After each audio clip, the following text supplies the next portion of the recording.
Well, good morning. How is everybody today? Wonderful. I like that. Most of the time, you guys just sit there. It's always good to hear some feedback from you. Brother Billy always said, the more you say amen, the quicker this will go. Brother Billy is, and I've told you several times, you're going to hear that a lot. Brother Billy said, because he was my pastor for a long time, and he was like a dad to me. So I quote him a lot. In fact, I've got this little book. This isn't part of my notes. I've got this little book that I named Billy Quotes, and there's a lot of them in there. I keep saying I'm going to publish it and probably make millions off of that little book, but I never have. But he was one of these old timers just full of quotes, and he was never embarrassed to embarrass himself. He talked about himself all the time, all the dumb things he did. I don't do that. I always said, tell you the dumb thing my friend did or something. But well, good morning. Like Nathan said last week, last week, welcome to the living room, because this is a living room conversation. For those of you that don't understand what we mean by, he said a while ago, front porch. Now I'm saying living room. We also have a kitchen. If you don't understand that, go back to our house series and listen to all those, and you'll figure out what we mean. But I think you're going to understand. I think you understand what living room conversation means. And that's where we're at today, which is why we still have kind of a living room look in here, right? So the last couple of weeks, we've delved into some stuff that I think is exciting. Like Nathan said, we're going to wrap it up this week with gratitude. I keep getting gratitude and generosity. So if I say we're doing something with generosity, just fill in gratitude for me, okay? Because I keep getting those mixed up. So by now, my question would be, do you understand what gratitude is? Do you understand that? Because the Bible speaks of the fruits of the Spirit, right? Love, joy, peace, right? Patience. I never pray for patience. I tell people that all the time, because if I pray for patience, God will give me things that I have to be patient about. And so, but I just want to say, love is the greatest of all these, right? Gratitude falls in there. And the reason love is the greatest of all the gifts is because you can't do any of those gifts without love. Love is the greatest. God is love. What that means is love is God. If you want to be close to God, you've got to learn to love. You've got to learn to be love. So patience, kindness, all that stuff that I don't pray for is love. Gratitude, you can't be grateful unless you love. Again, I haven't even started my notes yet. I just want you to understand that gratitude is, you can't do it without love. You understand that? All right, let's get started. Gratitude.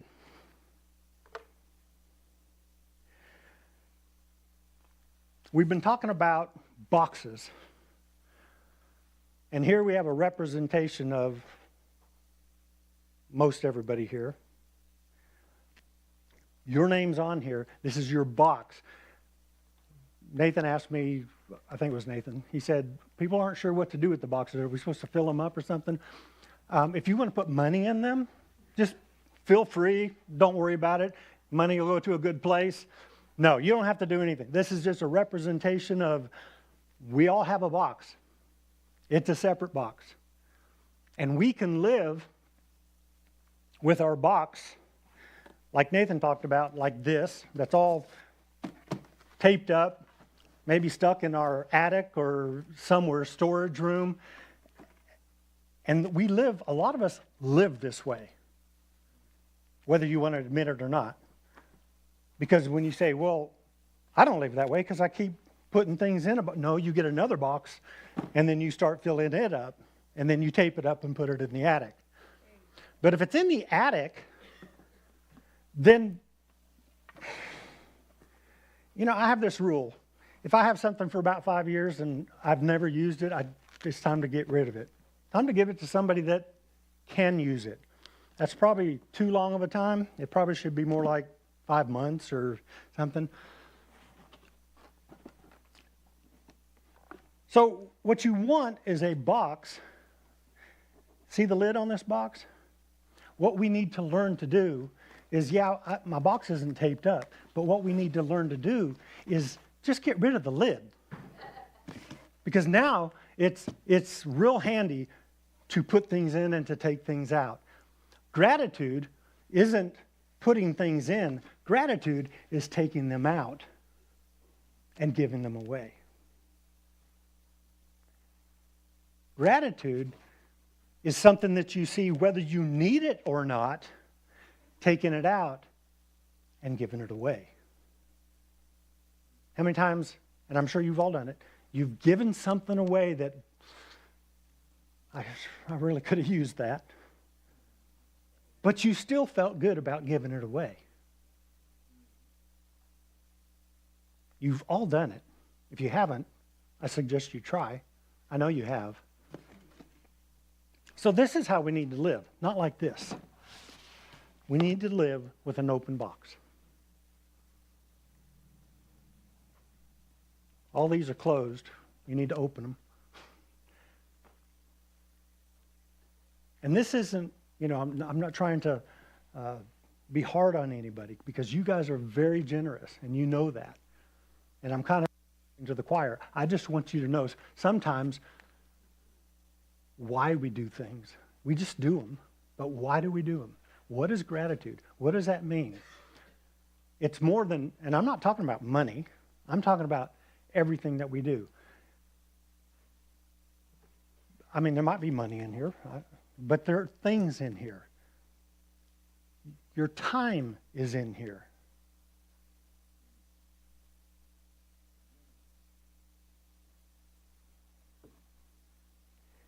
The things that you pray over people are in here.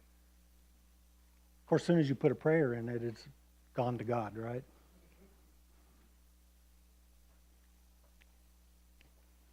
So, in week 1, we explored Matthew chapter 6. Remember that? And the idea that it's more blessed to give than to receive. I went for a time period in my life that I'm not sure I believed that. But then I spent time in my life where I proved that. But I've never given away all that I've got either.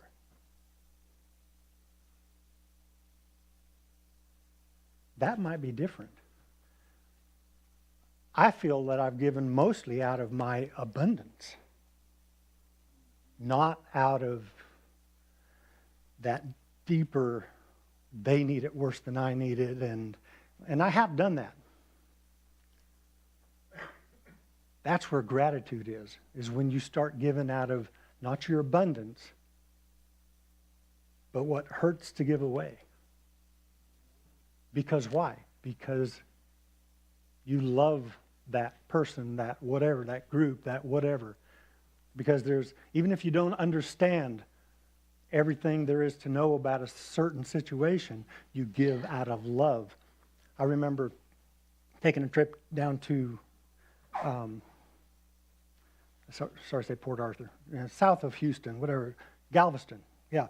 And down there, we stopped, got gas, and for some reason, I don't know why, it's just I was led to, there was a guy over there, he wasn't asking for anything. I was just led to go give him I think I gave him $20 or something. And he was super appreciative. Like I said, he wasn't there begging for or asking for anything. I just felt led to do that. Has that ever happened to you? That's God speaking to you. And it's not because I loved him, because I knew him. I loved him because God is love. And I knew God.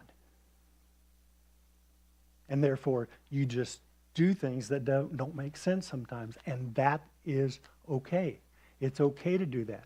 Some husbands and wives, they get into it because the wife or the husband wants to give something away, their car away, and the spouse is like, well, you can't do that. But then when they do it, something happens and God shows them, hey, I saw you, and I just want to replenish your box that you took out of. And he always does that. Do you know that? If you take it out and give it away out of not abundance, but out of, I don't even know what word I'm looking for. It is because of love. God always replenishes that. So live with an open box. Don't live with the lid on. The lid, it just takes longer to get it off and give it out.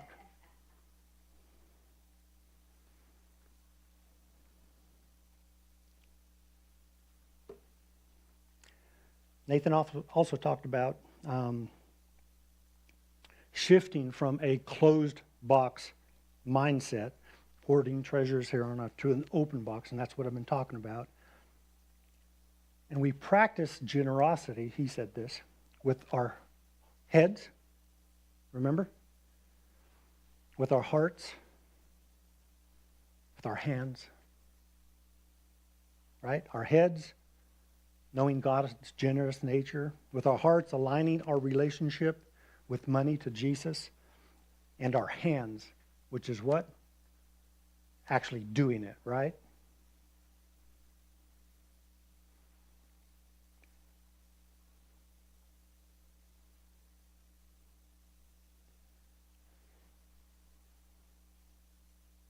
I really feel this is a fairly short sermon today, but the last time I said that, I went 10 minutes over. So all I can say is that if I stick to my notes, we might get out early. But I'm barely starting with my notes now, and,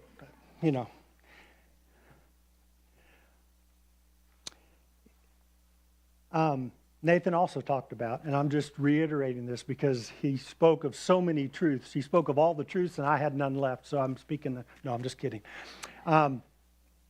He also talked about the contentment it speaks about in Genesis 3, where the serpent's lie of the just a little bit. Remember, he quoted J.D. Rockefeller.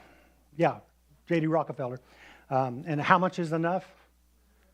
Just a little bit more, right? Just a little bit more. That's what greed is. That's where greed takes you. That's the path of greed. That is not the path of love. Just a little bit more. Because even though that may be true, our heart is giving out. And just like the woman with the oil and the flour, oh, there's more. Oh, another day. Oh, there's more. Okay? Because you're given out of love. And I would also say, don't get stuck in the, because I've done this, I'm like, how did this happen? It's like, where did that come from? How in the world did that line up where I received that? Just know it's from God.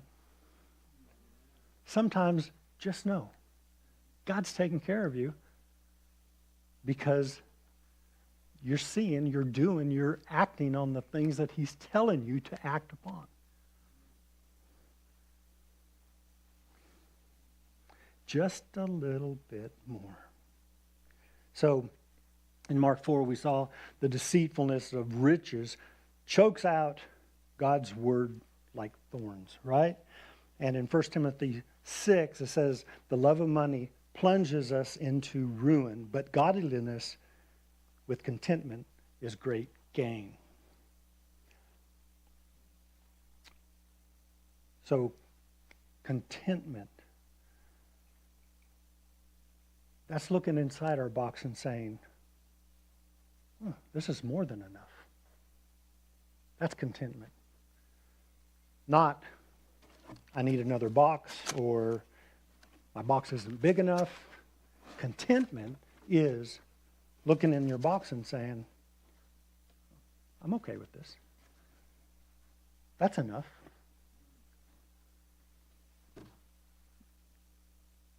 When I looked at it that way, it's like, do I live that way? Because I'm always saying, boy, if I made more money, I could give more away. That's not contentment, is it? I struggle with that. It's like, but I'm wanting it so I can give it away. Doesn't sound like contentment to me. Sounds like a spiritual excuse for greed.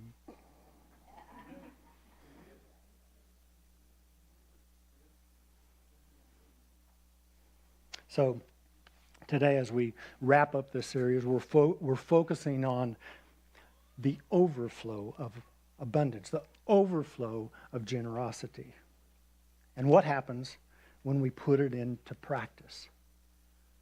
Because that's where we need to understand. How do we put that into practice? How do we use our hands and do it? Just do it. It's easy to say. It's easy to say, yeah, he's right. It's hard to do it, right?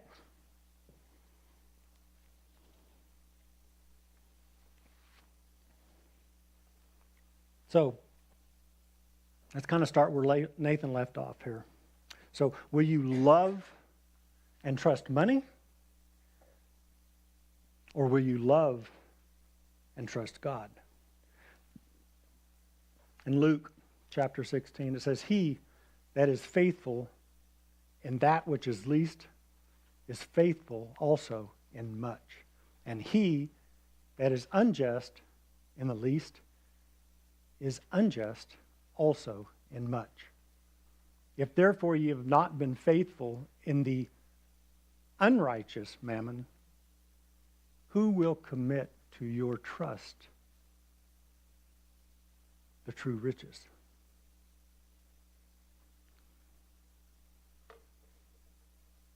God knows that money is and Nathan talked about this, it's the number one competitive to our hearts, or competitor to our hearts. Would you agree with that? And it's why Jesus warned us about serving two masters in Matthew 6. Money promises what? Security, freedom, power, significance. If I just have enough, I'll be important. Isn't that what we think? But those are the promises that only God can truly give you. Don't look to money, look to God. And think about it. Money is a counterfeit God, right? And it whispers, more will make you happy. But as we saw in week 1, that's objectively untrue. By both Jesus' words and by what we know the world observes, right? So greed, it's that constant desire for more. Greed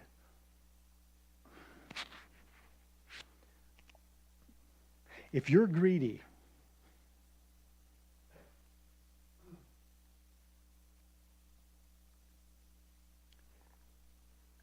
I'm trying to think how to explain this. But write this down. Greed always costs someone something. Greed always costs someone something. So if you're greedy, it's costing somebody something. Most of us are okay with that because we don't see who it's costing. So we have space between us. We have distance between us, so we don't see it, so we don't care. It's okay, right? So we can justify that.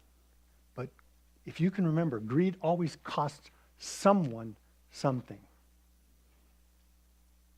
It's only the gifts of God that you can get freely without costing anybody anything.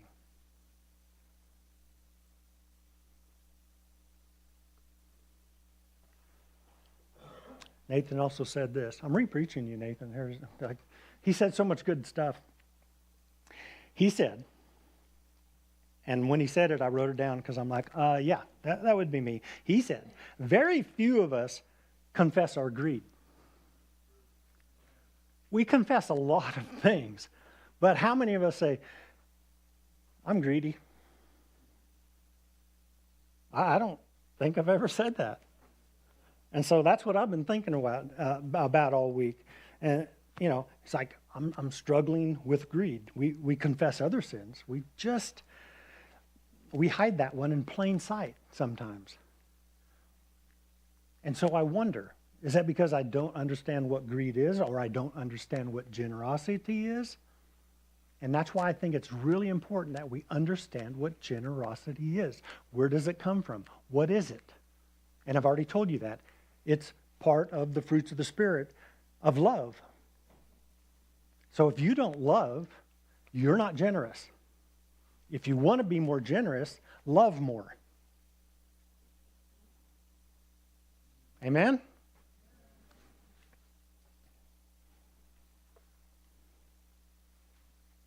First Timothy says, for the love of money is the root of all kinds of evils, right? It doesn't say money is evil. Nathan talked about this. I'm just re-preaching it. It's not money, it's the love of money.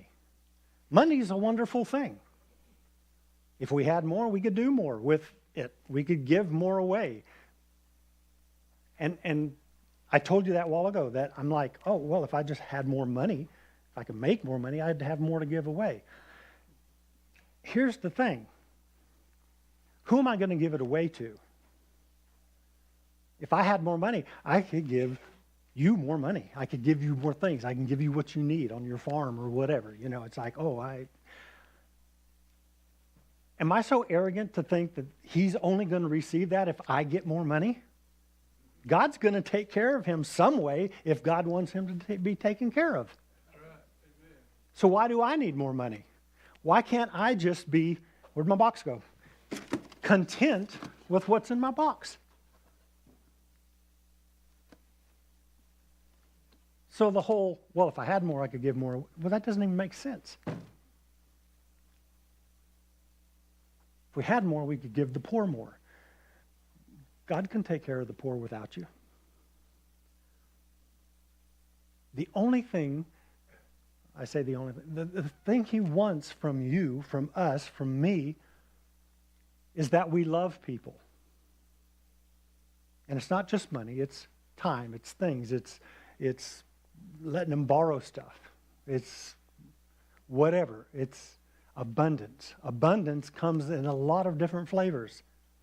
Abundance isn't just money. It's not just stuff. It's not just time. There's a lot of forms of abundance. And God wants us to be abundant.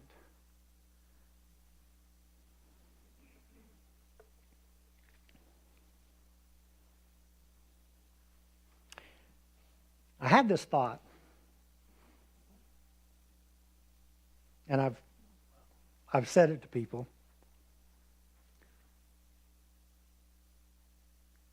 Some people, and I'm probably included in that, and in fact, I've heard some people say, well, God doesn't give you money because you're not faithful with it. You just wouldn't know what to do with it. And I've thought, if you took all the money in the world, and I've heard some people say this, well, why do rich people have to be rich? Why can't they just share all the money? You ever heard that before? You ever said that? No, I don't want to know. If you took all the money in the world and just gave it out evenly across everybody in the whole world, think about that for a second. If you just took all the money, gave it across to, you'd have, I don't know, even if it was $1 million, 100,000, whatever it is, if everybody just all of a sudden had that, I'm convinced that in 10 years, all of that money would be in the 1% hands that started with it to begin with. Some of you agree, and some of you are going, no. Well, think of this. I have seen this time after time after time. You've heard it. You've heard the stories. Somebody wins the lottery. $10 million. And in 2 short years, they're broke. They have nothing left. And you're like, how can that happen? Some people, it's because money is not the answer. Abundance is the answer. Now, money's not abundance. Money is a form of abundance. And it's nice to have. I mean, you're thinking, yeah, that's crazy that all these people that win the lot, just, how can they do that? But just let me try. Give me that opportunity. I'll prove everybody wrong, right? You're all saying that.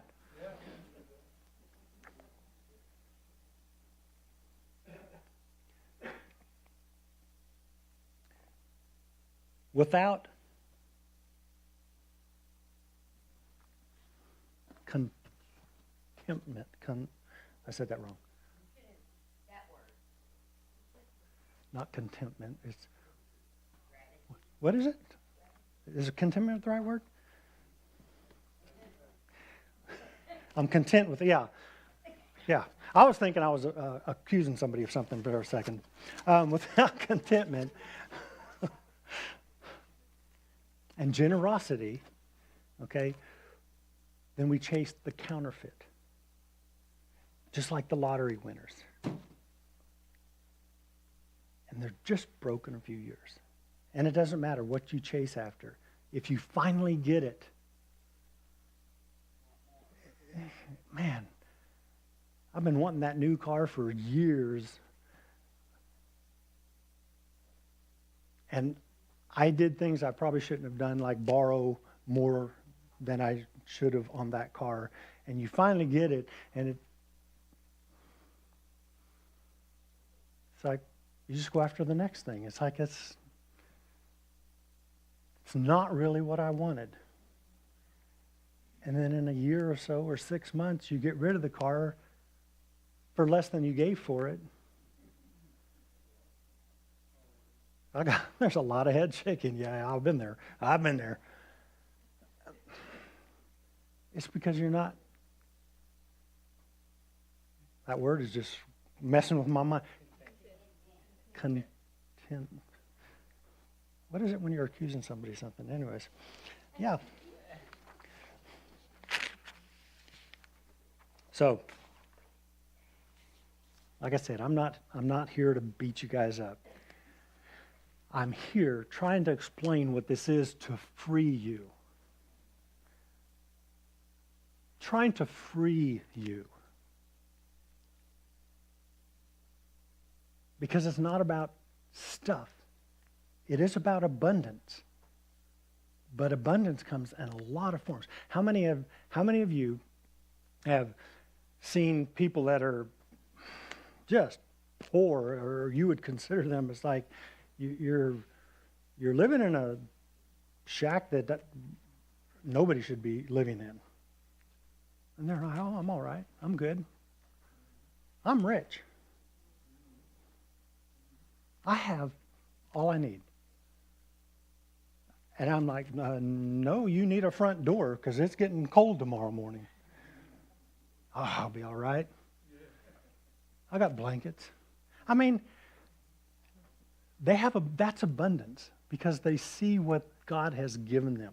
They're okay with it. They're okay with what's in their box.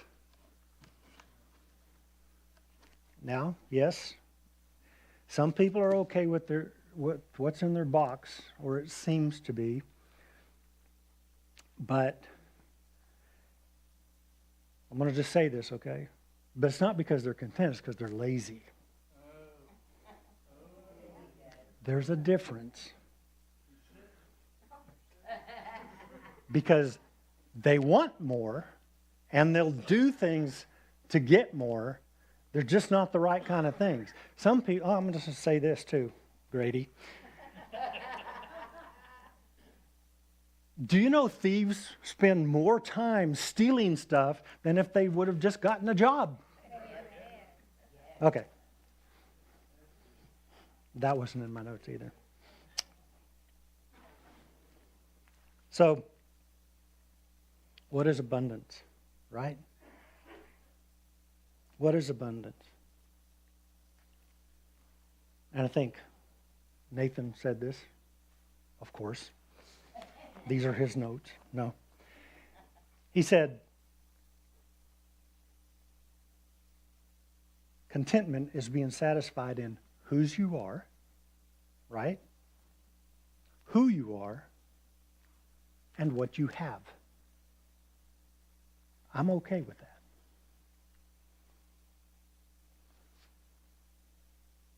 Those who love money will never be content.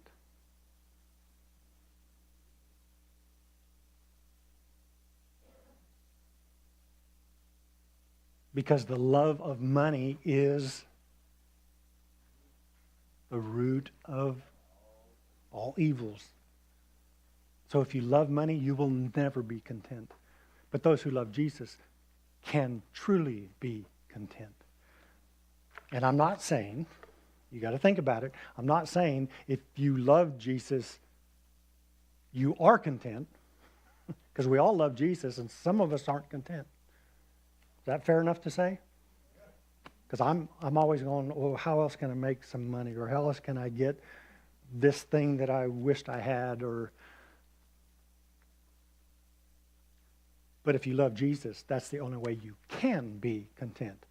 If you understand what he's talking about, what is generosity, what is love. Yes? All right. So how do we break free? How do we break free of that craziness? It starts with a simple act of trust. And one of the first things is I will give God my first and my best. And he can bless the rest. Right?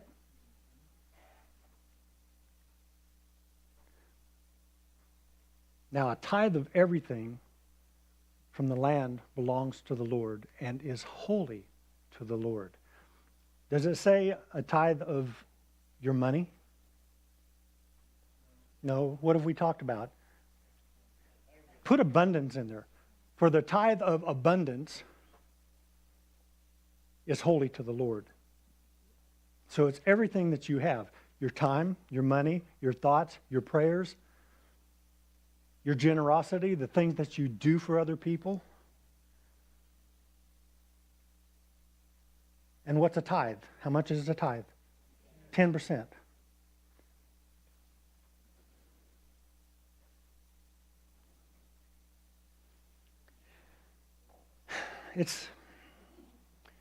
A tithe is not, this is how we think of it. And this is why we try to not say giving to the church. You're tithing to the church. Why not? And I'm not, trying to get specific with words and word, just that's not what the point is. I just want us to understand. Remember, that's what I said. I want us to understand what's going on in our hearts, in our lives, in our minds, the way we're thinking. But a tithe isn't giving.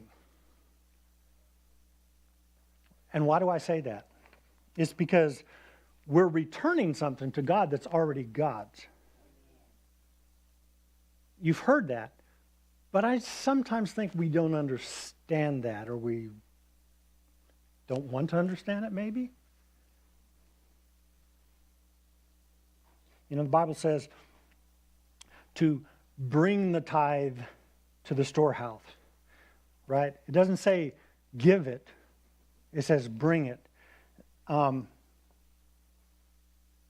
If you were to borrow my drill and you had it for a week or so and you came back to my house with the drill and you said, hey, I want to give you this drill. I'd be like, no, that's my drill already. You're just bringing it back. Right? You didn't give me anything. You're just bringing it back. Well, that's what we do with God. We say, God, I want to give you that. No, we're not giving God anything. We're just bringing back what was already His. And why does He do this? Because He wants to see your heart. And He wants you to learn from that. If you can give to God, you can give to anybody. And if you can give to anybody, then you really do walk in love. And you really do love God. And that's what He wants to teach us. That's what He wants to see. He wants to see a generous heart. He wants us to live generously so that we can live abundantly.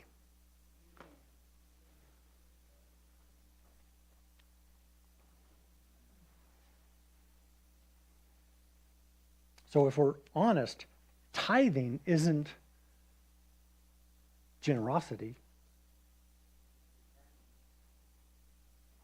It's the baseline for what we should be doing. So if you want to give, you give above your tithing. And I'm not saying the church, and this isn't, I'm not criticizing anybody here.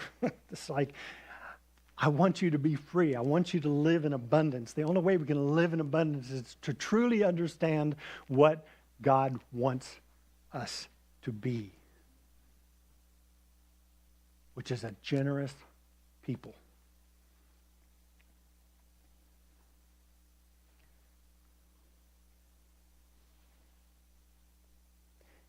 I had another thought that what if, and you guys can dig this out because it really is a thought. What if the same thing as storing up treasures in heaven was generosity? Let me explain. What if everything that we gave away here is what we received in heaven? What if that determines what you get in heaven is what you give away here? Would we do something different? Would you act different? Would you give more stuff away? Just a wonder. Just a wonder. Would we give differently? Be more generous? Remember Jesus said in Matthew 6, lay up your treasures where moth nor rust can touch them. Lay your treasures there, not here, because you're not leaving with those treasures.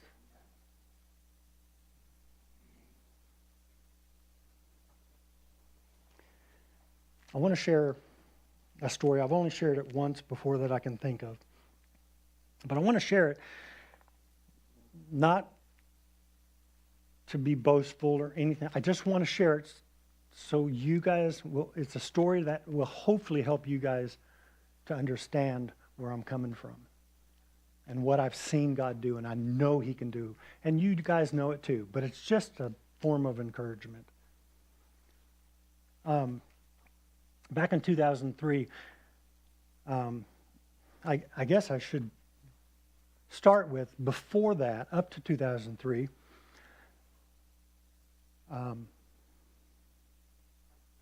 I was working for the band that Victor had started, GS Megaphone, which actually started out Frontline, but GS Megaphone. So he came off the road.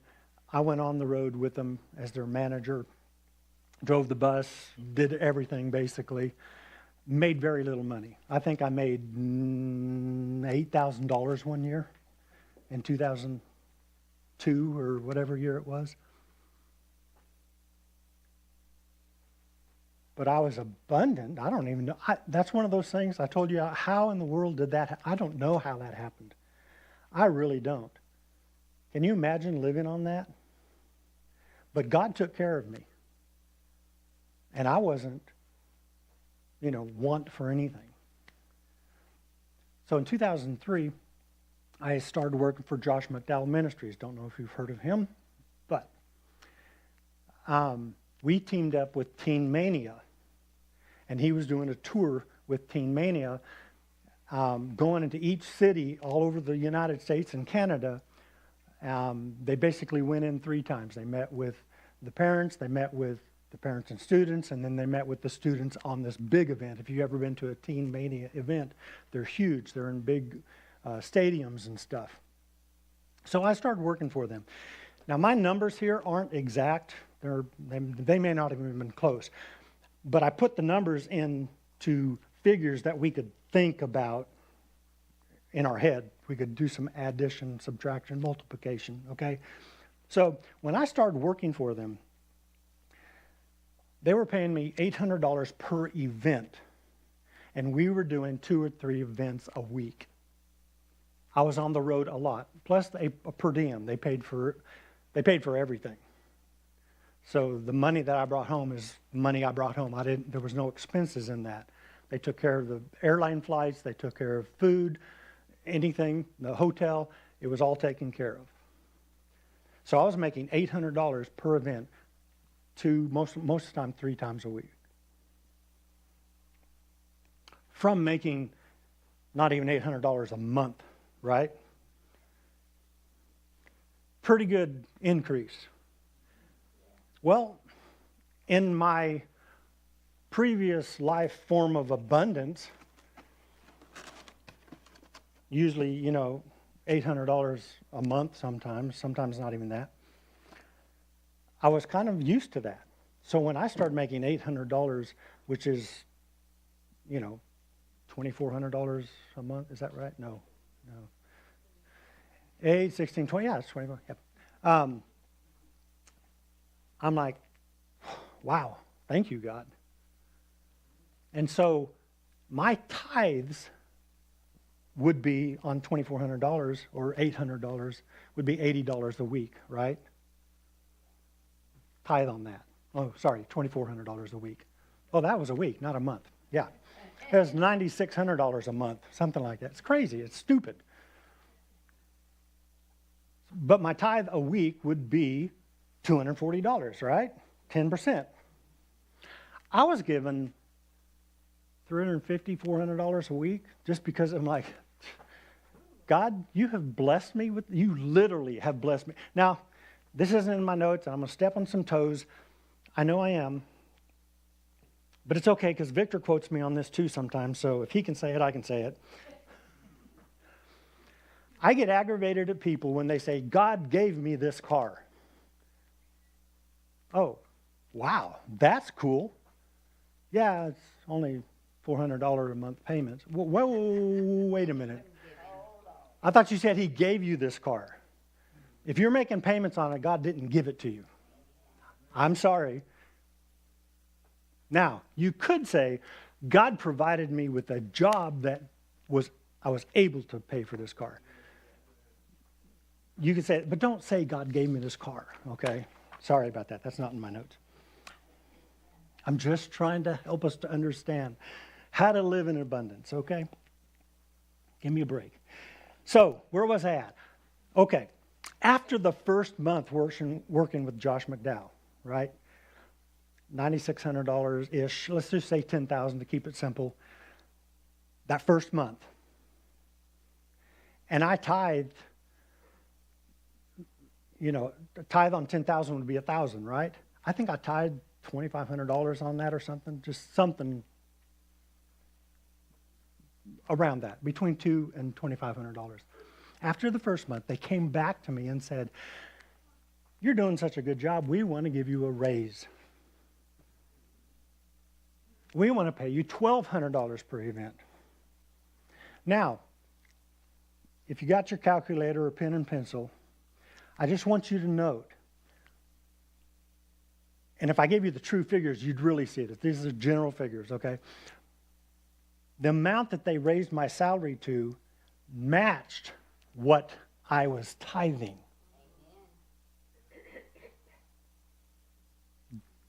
Do you understand what I'm saying? Yep. So 10% of what I was tithing is now what I'm making. Not reverse that, 90%. You know what I'm saying? The tithe was 10% of what I'm now making. Now, I didn't do it so that God would start saying, hey, can I get more money by doing this? He did it because out of the act of thankfulness and generosity, I was giving him in abundance. And he matched that. And not only that, but for the month that I'd already paid that, they paid me back pay to make up the $1,200 per event. So it wasn't just forward. God went back and paid me for my generosity.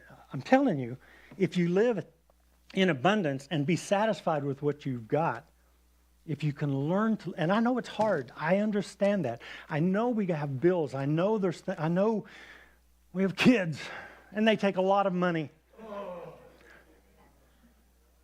I get that. But start small. Start with the baseline. Tithe. If you can just, some of you aren't, I'm just saying, some of you aren't tithing 10%. I'm not knocking anybody. I'm trying to get you to live in a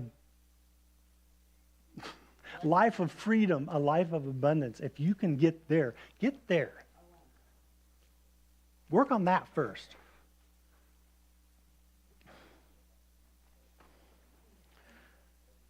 It's after 12 o'clock. I told you we'd be out early.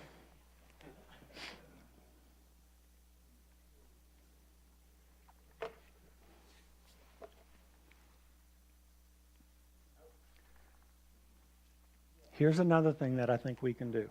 I'm just going to see up the whole bunch. Sometimes I think this, or often I think this. I think we need to shift our prayers from God, I need. God, will you help me with? God,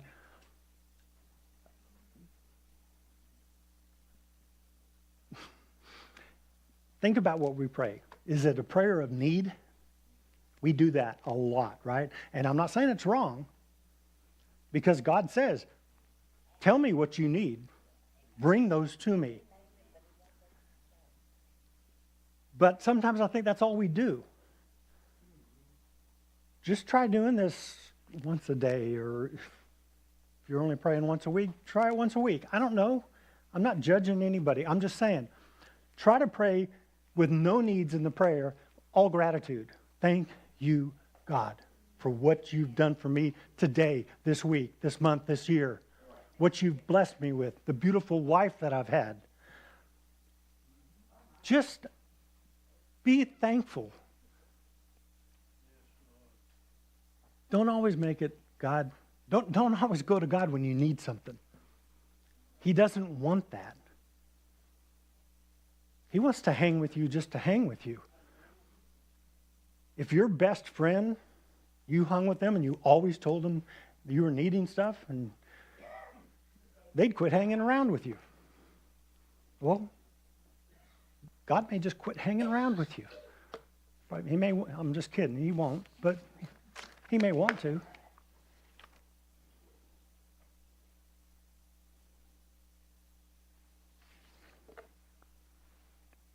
Contentment leads to generosity. I've been saying this the whole time. Contentment leads to generosity. I would have quit, but you guys would have got mad because you said, wait a minute, I got a blank here. Yep.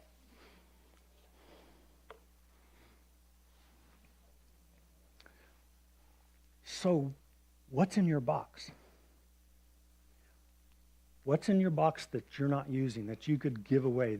And I'm not talking about money, or maybe you've got a vehicle in there that you know of somebody that needs to use a vehicle. I'm not saying you have to give it away. Maybe you've got something you can give away. Maybe it's your time. Maybe they're just needing help with something. You have that skill. Maybe you don't have that skill. You can still help them. And then they can call the plumber back in and fix your mistakes. What's in your box? Is it open? Throw the lid off. Okay? Don't use the lid on your box, and don't get a bigger box. If you need a bigger box, then practice generosity. If you need another box, practice generosity. If you get married and you have 2 boxes, get rid of 1 box, because you don't need 2 boxes. They're just harder to carry around.